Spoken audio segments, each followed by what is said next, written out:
যারা স্বাভাবিক জীবন থেকে বিচ্যুত হয়ে গেছে, এই দেশের জন্য নিজেদের স্বাভাবিক জীবন ত্যাগ করতে যারা বাধ্য হয়েছে, তাদের স্বাভাবিক জীবন যাপনের ক্ষমতা দেওয়ার জন্য, লোকমুক্তির জন্য আল্লাহর কাছে যেন আমরা প্রার্থনা করি। আজকের দিনে আমরা প্রার্থনা করি যে নৈকট্য আজকের দিনে আমরা শুরু করলাম, এই নৈকট্য এবং এই ঐক্য জাতির জন্য যেন স্থায়ী হয়। আমরা যেন একটা ঐক্যবদ্ধ জাতি হিসেবে সামনে এগিয়ে যেতে পারি।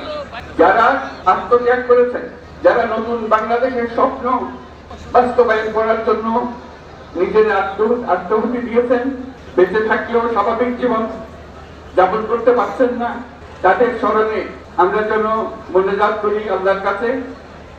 আমরা অবশ্যই সেই স্বপ্ন বাস্তবায়ন করবই। যত বাধা সত্ত্বেও, যত বাধাই আসুক, আমরা ঐক্যবদ্ধ জাতি হিসেবে এই নতুন বাংলাদেশ গঠন করব ইনশাআল্লাহ। এই মোনাজাতটা আপনারা সবাই মিলে একসঙ্গে করবেন। ধন্যবাদ সবাইকে। ঈদ মোবারক সবাইকে।